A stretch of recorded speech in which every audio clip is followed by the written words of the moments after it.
Et ça y est, on est rentré dans les mois en breu. Ça veut dire que c'est la fin de l'année, ça veut dire que c'est bientôt l'hiver et ça veut surtout dire que c'est bientôt Noël, oui. Donc pour fêter ça, on va parler de l'hypocrisie de la gauche et de l'injustice qui sévit dans notre pays.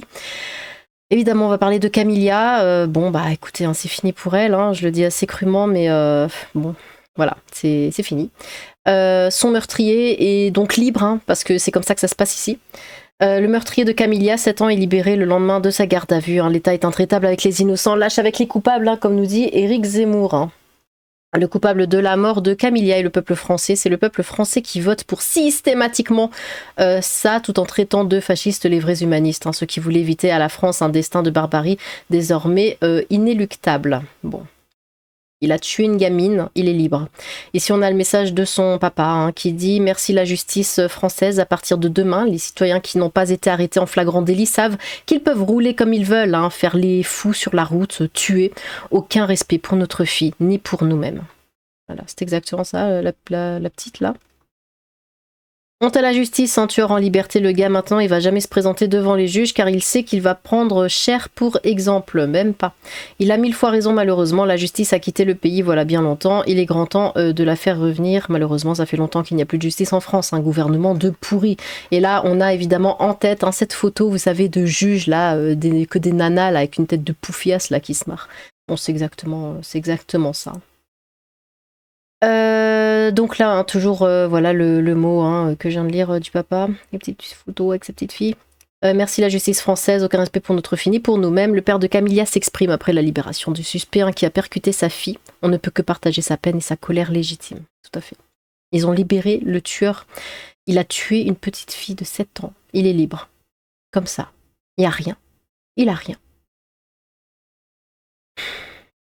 Alice Cordier qui nous dit les larmes aux yeux devant le post Facebook du papa de la petite fille renversée. Si notre justice était ferme depuis le début avec les rodéos urbains, mais même pas que ça, avec tout, si notre police n'était pas incriminée à chaque délinquant arrêté, alors cela aurait peut-être été évité. Merci pour votre soutien à tous, qu'il dit, mais malheureusement Camilla ne reviendra pas parmi nous. Les médecins nous ont dit qu'il n'y a plus d'espoir, le sang n'arrive plus au cerveau depuis un bon moment, la vie n'est pas juste, rien d'autre à dire. Donc évidemment on fait le lien avec cette gauchiste à la con qui avait fait un film, le Rodéo, le film Choc de Cannes. Il y a 2 ans sortait Rodéo, le film de Cannes du coup. La réalisatrice expliquait que les accidents dans les rodéos étaient causés par les flics, d'un budget de 3,6 millions d'euros, dont 600 000 de France TV et 500 000 du CNC. Le film enregistra 36 000 entrées, comme d'habitude pour ces merdes en branche. Personne ne va les voir. Et voilà, ils mettent un fric dingue là-dedans. Les accidents ils sont souvent causés par les flics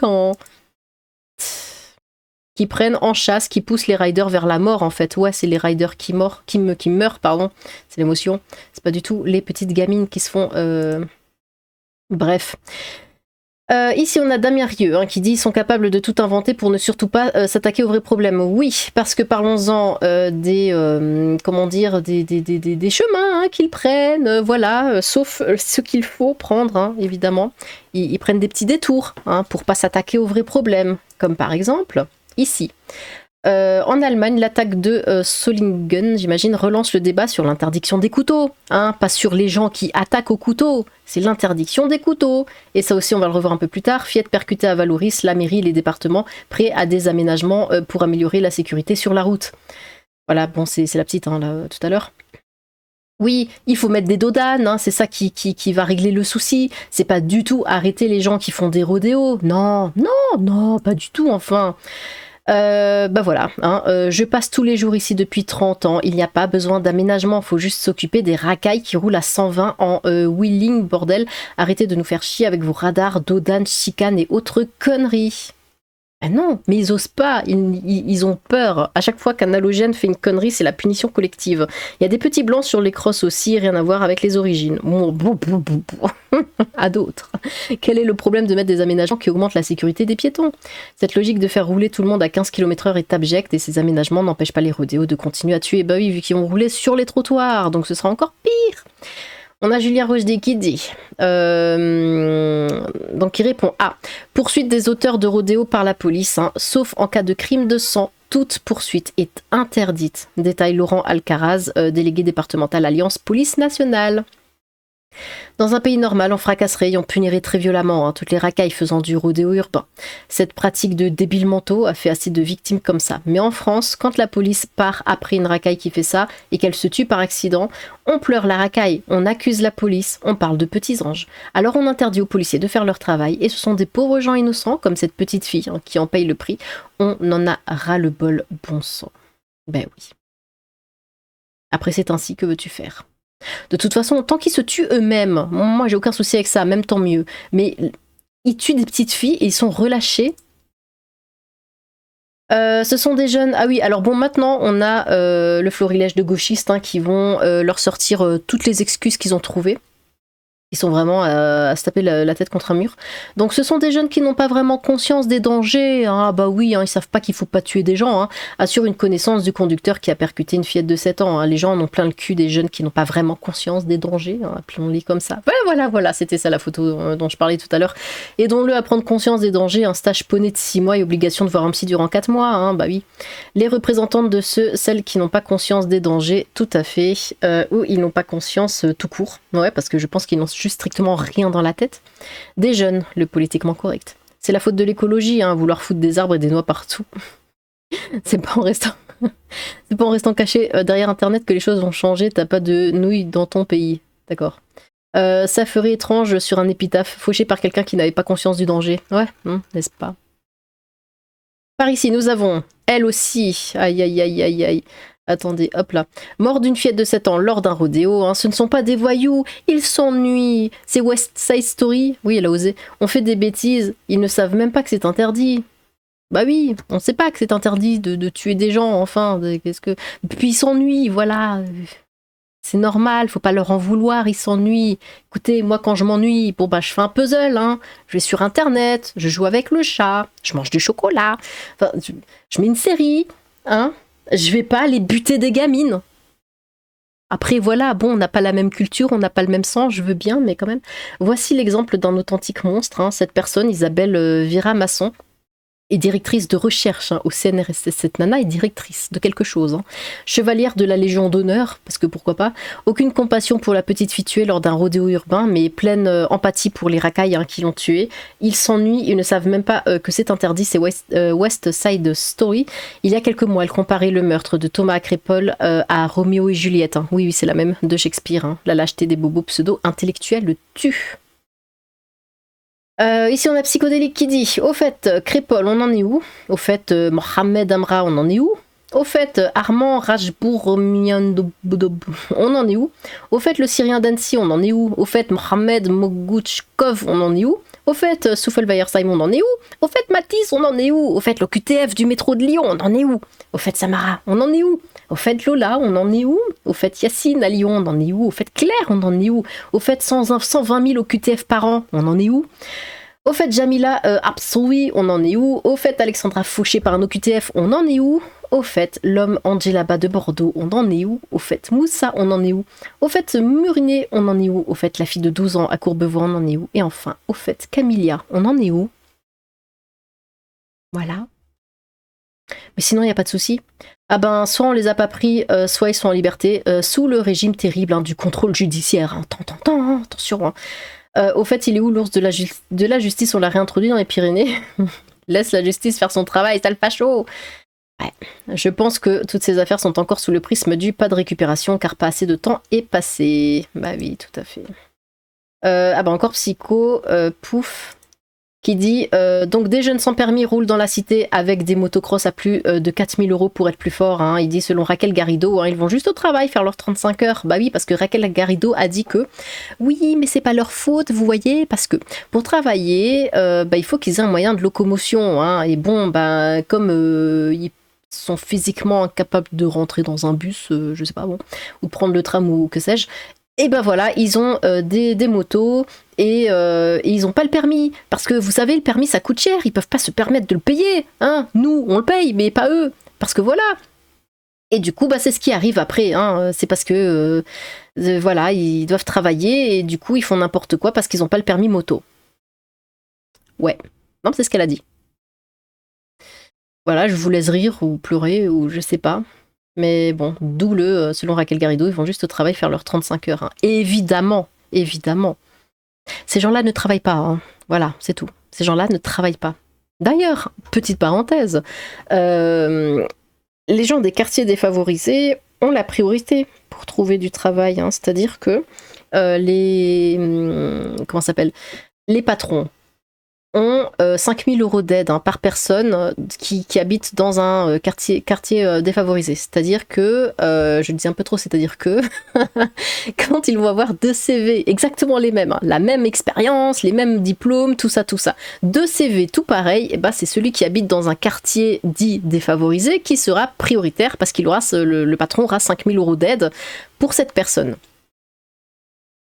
Ils sont prioritaires. Bon, c'est déjà incroyable que ça se passe comme ça devrait pas, mais soit. Ils ne travaillent pas. Voilà, ils sont prioritaires sur les offres d'emploi, personne ne bosse dans les quartiers, hein. Ils sont tous au RSA ou autre aide. Ils ne bossent pas, ils ne veulent pas bosser. Donc non, c'est pas parce qu'ils travaillent et qu'ils ont une moto et qu'ils n'ont pas l'argent pour se payer il y a plein d'aides pour se payer le permis. Je sais pas pourquoi ils sortent ça comme ça en pensant qu'on va les croire et qu'on va se dire ah ouais c'est vrai c'est pas con. Non, ils se foutent de notre gueule. Ils se foutent mais totalement de notre gueule. Voilà, c'est tout. Cornebarieux, rodéo urbain, un jeune motard s'amuse à lever la roue arrière, il se tue en percutant une voiture. Oh zut alors. Une jeune femme, ah oui donc... Maintenant, on y est un petit peu, hein, pour montrer vraiment la bêtise de ce qui se passe actuellement. Une jeune femme de 24 ans qui faisait son footing a été agressée textuellement à Mantes-la-Jolie. Son agresseur, âgé de 18 ans, est connu des services de police pour une intrusion dans une école et des affaires de stupéfiants, n'ira pas en prison et a été condamné à 10 mois avec sursis. Ouais, clap, clap, clap, on acclame. Comment pouvez-vous voter à gauche en sachant tout ça? Faut vraiment être nion. N'ira pas en prison, j'espère que c'est une blague. Ce pays va tellement mal et c'est en grosse partie à cause de la justice laxiste, hein. Oui, mais attention, hein, le gouvernement est là, nos représentants sont là, hein, pour nous défendre, hein, contre ces bêtes sauvages. Du coup... Face à l'insécurité, après le gnôle d'une femme à Metz, hein, le maire a annoncé la création de places de parking réservées aux femmes, hein, situées près des entrées et des sorties, afin de leur éviter, surtout la nuit, de devoir traverser tout le parking. Parce que vous voyez, bon, imaginez, hein, vous êtes un migrant, un homme, voilà. Vous voulez gnôler une femme, hein, parce que ça fait un moment que vous l'avez pas fait, et puis vous êtes un animal, vous êtes totalement sauvage, aucune civilité, rien. Bon, vous voulez gnôler une femme, et là vous envoyez une, elle est seule, et il fait nuit et tout, elle est seule comme ça, elle marche, la petite chose comme ça, toute innocente, hein, la bonne victime. Vous la voyez, vous la suivez, elle rentre dans le parking, elle va récupérer sa voiture. Eh ben non. Eh ben non, elle a la place réservée aux dames. Donc vous avez beau essayer de passer, il va y avoir un bouclier, vous savez, qui va apparaître comme ça. Vous pouvez pas vous le toucher avec les mains, ça va faire plein d'électricité, ça va vous renvoyer en arrière, limite ça vous jette encore sur le mur de derrière. Mais impossible d'y aller parce que vous avez un pénis. Et du coup, bah non, vous pouvez pas passer. Vous pouvez pas, c'est physiquement impossible. Il n'y a que les femmes qui peuvent traverser ce portail d'énergie, hein, voilà, qui n'acceptent que les vagins, hein, du coup. Donc désolé les trans, mais voilà. Donc la femme, une fois traversé ce portail, hein, ce bouclier comme ça d'énergie, c'est bon, elle est tranquille, elle est dedans, elle peut vous faire des grimaces, gna gna gna, vous passerez pas, voilà, c'est comme ça que ça se passe. Non mais je préfère le voir comme ça, hein. Parce que... Bon, déscolarisation est bête comme mes pieds, moi qui tweete des dingueries, bon. En ce moment, il y a ce machin qui passe. Et là, je crois qu'il y en avait un autre.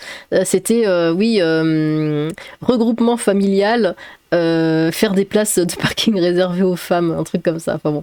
À vrai dire, ça n'a strictement rien à voir avec l'immigration. Non, c'est surtout que la justice incite les criminels à passer à l'acte. 10 mois, t'as pas de prison, donc quel message est envoyé aux salopards pour que la prison soit un minimum dissuasif? Faut y envoyer les criminels. N'oubliez pas une chose, hein, c'est certes Giscard qui a inauguré le regroupement familial en France, mais aujourd'hui il est imposé par le droit communautaire européen, et grâce à l'Europe on s'en fout. Dans la mesure où le genre n'est qu'une construction sociale, attendons de voir qui ça va bloquer. Mais oui, mais il y aura tous les trans qui vont péter un plomb. Oui, on ne sait plus où aller. L'élargissement des trottoirs ou les non-binaires ou je sais pas quoi, ils pourront plus se garer, ils vont tourner en rond à l'infini dans le parking, enfin ça va être une catastrophe. Élargissement des trottoirs, places de parking réservées, 50 ans que l'on subit tous ces problèmes d'urbanisme. Hein. Et bien sûr, il y aura des obsédés pour les mettre sur le pont.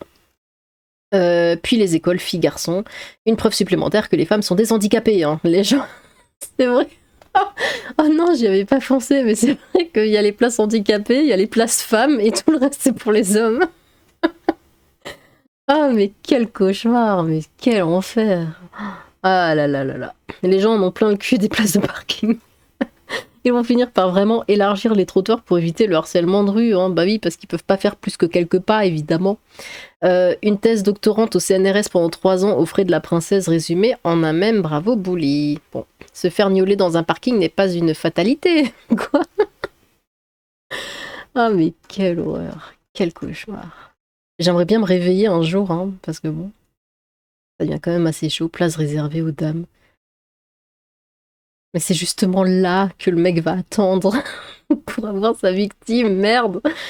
Enfin bref, bon, eh bien, dites-moi ce que vous avez pensé de tout ça. Voilà, c'est notre vie actuellement, nous devons l'accepter. On n'a pas envie, mais bon, on n'a pas le choix. N'hésitez pas à vous exprimer dans les commentaires si ça peut vous soulager. J'ai hâte de vous lire. Sur ce, tchou!